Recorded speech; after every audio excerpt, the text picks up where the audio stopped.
পলিটেকনিকৰ প্ৰবক্তাক চাকৰিৰ পৰা অব্যাহতি দিয়াক লৈ প্ৰতিবাদ সদনত প্ৰতিবাদ সাব্যস্ত কৰে বিৰোধীয়ে হাতে হাতে প্লেকাৰ্ড লৈ প্ৰতিবাদ বিৰোধী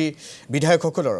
সদনত সভাস্থগিত প্ৰস্তাৱ আনিছিল কংগ্ৰেছে প্ৰবক্তাক ছাটাইৰ সন্দৰ্ভত আলোচনাৰ বাবে আনিছিল সভাস্থগিতৰ প্ৰস্তাৱ কংগ্ৰেছৰ প্ৰস্তাৱ নাকচ কৰা অধ্যক্ষই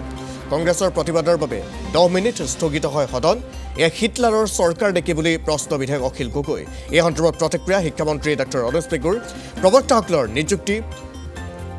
অংশকালীন আছিল তেওঁলোক দ্বাৰস্থ হৈছিল উচ্চ ন্যায়ালয়ৰ 70 গৰাকীক এতিয়ালৈকে ৰিলিজ কৰা হৈছে প্ৰবক্তাসকলক নিয়মীয়া পৰীক্ষাত অৱতীৰ্ণ হ'বলৈ আহ্বান শিক্ষামন্ত্ৰী ডক্টৰ অনুজ পেগুৰ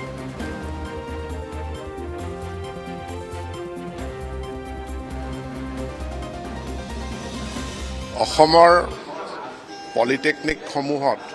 2016-17 চনৰ পৰা কৰ্মৰত যিসকল অংশকালীন শিক্ষক আছিল প্ৰায় 73 গৰাকী তেওঁলোকক কামৰ পৰা ৰিলিজ কৰি দিয়া হৈছে কাৰণ তেওঁলোকৰ নিযুক্তি আছিল অংশকালীন আৰু সেই অংশকালীন নিযুক্তিৰ বিপৰীতে পূৰ্ণকালীন নিযুক্তিৰ বাবে যেটো আসাম পাব্লিক সাৰ্ভিস কমিশনৰ জৰিয়তে হ'ব লাগে তাৰ জৰিয়তে অসম চৰকাৰে নিয়মীয়া নিযুক্তিৰ যেতিয়া প্ৰক্ৰিয়া আৰম্ভ কৰে তেতিয়া এই প্ৰবক্তাসকলে হাইকোৰ্টৰ দ্বাৰস্থ হয় আৰু হাইকোৰ্টে তেওঁলোকক ডু নট ডিষ্টাৰ্ব বুলি পেলে আমালৈ নিৰ্দেশ দিয়ে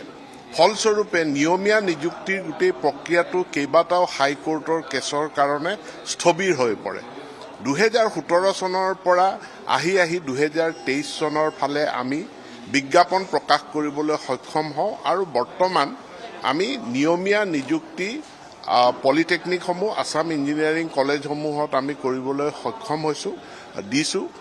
আৰু ইতিমধ্যে যিকিটা হাইকোৰ্টৰ কেছ চলি আছিলে যে তেওঁলোকক ডু নট ডিষ্টাৰ্ব যেটো টেগ লগাই থৈছিলে এটো হাইকোৰ্টে প্ৰত্যাহাৰ কৰাৰ পৰিপ্ৰেক্ষিতত তেখেতসকলক এতিয়া আৰু যেহেতু হাইকোৰ্টৰ কোনো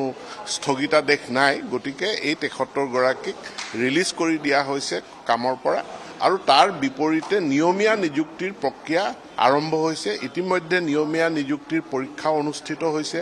গতিকে এতিয়া যিসকলে অংশকালীন প্ৰবক্তা তেওঁলোকক মই আহ্বান জনাম তেওঁলোকে যাতে নিয়মীয়া নিযুক্তিৰ কাৰণে আবেদন কৰে পৰীক্ষাত অৱতীৰ্ণ হয় আৰু পৰীক্ষাত পাছ কৰিলে তাৰ যি নিয়মীয়া যি প্ৰক্ৰিয়া আছে স্বচ্ছতাৰে আমি অসমৰ পলিটেকনিক আৰু ইঞ্জিনিয়াৰিং কলেজসমূহত আমাৰ নিযুক্তিৰ প্ৰক্ৰিয়া অব্যাহত থাকিব অংশকালীন যোৱাকালিলৈকে আমি 73 গৰাকীক ৰিলিজ কৰি দিছো নহয় প্ৰতিবাদ কৰাটো ভুল নহয় তেওঁলোকৰ আৰম্ভণিৰ নিযুক্তিয়ে আছিলে পাৰ্ট টাইম বা অংশকালীন গতিকে তেওঁলোকে নিজে জানে যে আমাৰ চাকৰিটো স্থায়ী নহয় আমাৰটো পাৰ্ট টাইম আমাৰটো অংশকালীন চাকৰি বুলি তেওঁলোকে জানে গতিকে নিয়মীয়া চাকৰিৰ কাৰণে তেওঁলোকে তাত অংশগ্ৰহণ কৰিব লাগিছিল ইতিমধ্যে নিয়মীয়া নিযুক্তিৰ এটা পৰীক্ষা অনুষ্ঠিত হৈ গৈছে দ্বিতীয়টো পৰীক্ষাও সুকলমে অনুষ্ঠিত হৈ গৈছে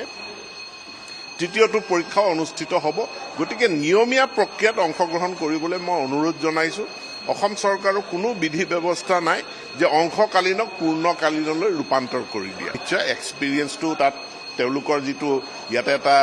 প্ৰফিচিয়েন্সি টেষ্ট হয় আৰু প্ৰফিচিয়েন্সি টেষ্টটো অৰ্থাৎ শিক্ষাদানৰ প্ৰফিচিয়েন্সি অৰ্হতা তেওঁলোকৰ কি আছে গতিকে তেওঁলোকৰ এক্সপেৰিয়েন্সটো ডেফিনেটলি কাউন্ট হয়